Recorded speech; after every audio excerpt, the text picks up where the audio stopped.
Welcome to our online course, Managing Fire Safety to the Core Competency Standards. This course has been developed to satisfy the criteria laid down in the competency criteria for fire risk assessors. Now, fire safety legislation requires that for most premises except private dwellings, a fire risk assessment must be carried out to determine the risk to people from fire. Now, the legislation also requires that suitable measures are taken to ensure the safety of people from fire. Well, how do you determine the appropriate fire precautions required? Well, you carry out a fire risk assessment. Well, who should carry out a fire risk assessment? Well, a competent person. However, that does not mean that the duty holder has to employ the services of a fire safety specialist, such as a consultant, to carry out their fire risk assessment.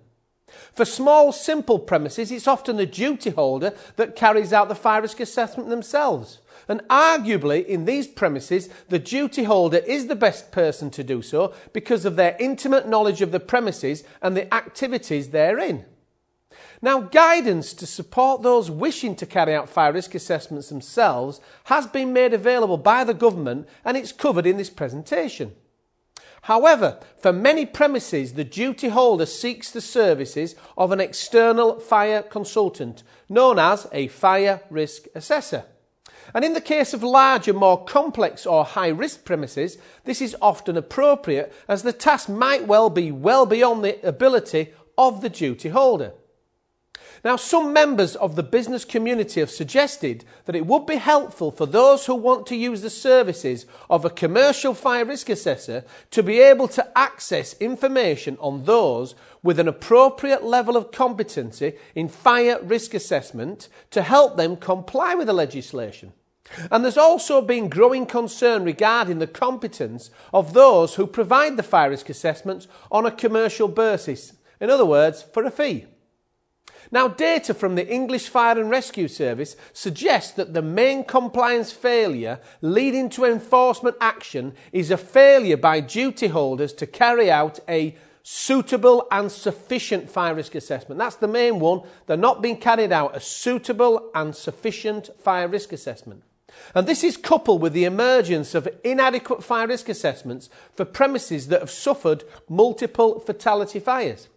And as a result of these concerns, the Fire Risk Assessment Competency Council, which comprises a broad group of relevant stakeholders, and these were listed as participants, emerged from the fire sector with the encouragement of the government.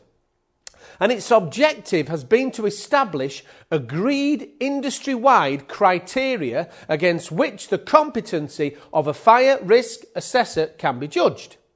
Now, it's anticipated that these criteria will be used by professional bodies and third-party certification bodies who register or certificate fire risk assessors, and by commercial companies providing fire risk assessment services.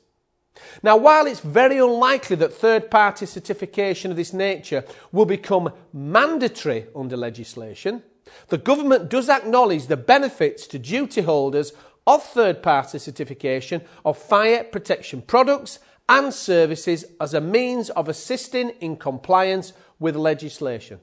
And this includes fire risk assessment services.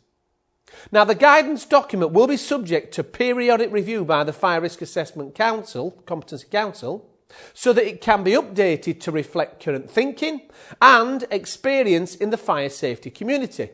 And in response to this, we will be immediately updating this course to reflect those changes.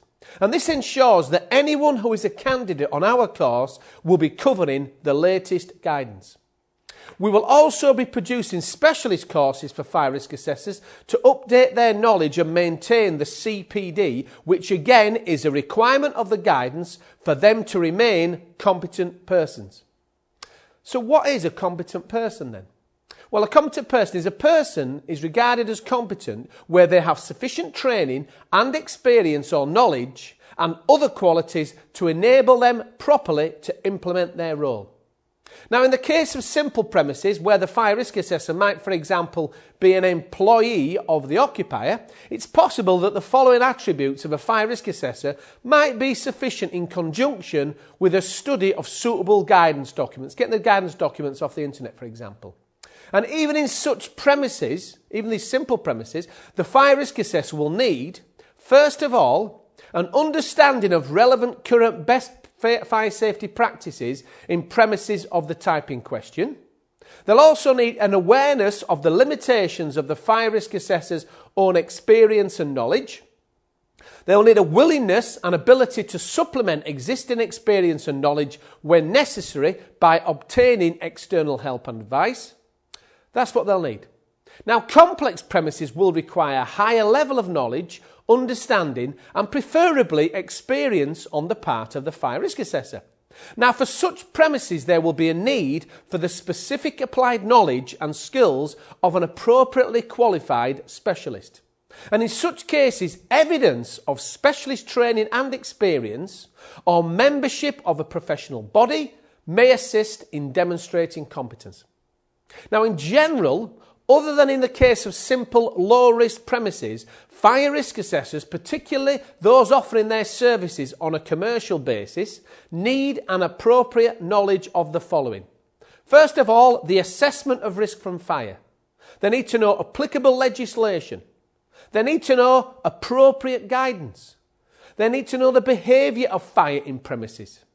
They need to be aware of the effects of fire on people and behaviour of people in fire situations, how people are likely to react. They need to have a good understanding of the means of escape. They need an understanding of fire prevention and fire protection, and that includes both passive and active measures. And finally, very importantly, they need to understand the principles of the management of fire safety. Now, all of these are covered in appendixes in the guidance document and are covered in our course. Now, competence does not necessarily depend on the possession of specific qualifications, although these qualifications might contribute to the demonstration of competence.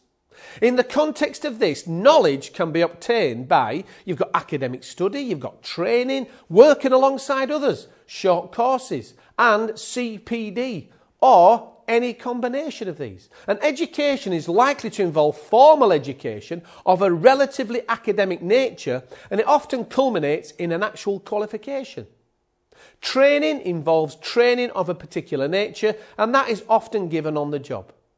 Now, it's not implied that education, training and experience in the principles of fire safety need to be extensive, provided that the combination of them all gives you adequate knowledge. And moreover, a high level in respect of any of these might compensate for a lower level in another.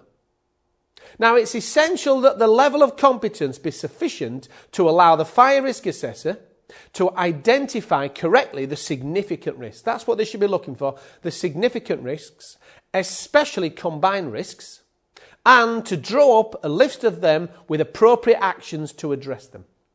Now, this course has been developed to satisfy all the core competencies, and to demonstrate how they have been achieved, we have produced the core competency checklist. So you can actually tick off which modules satisfy which competence. Now, this can be downloaded from our site, and it will be referenced where the relevant competence is covered. And also, as mentioned, we're actually producing specialist courses on our site for fire risk assessors who deal with any special risks. For example, one of the courses is our smoke control course. This is ideal for any risk assessor who wishes to carry out a fire risk assessment in any premises with an atrium or smoke control system. To be able to carry out a fire risk assessment in these buildings, you need to understand what they are, and that's what our course has been specifically designed for. We hope you enjoy our course.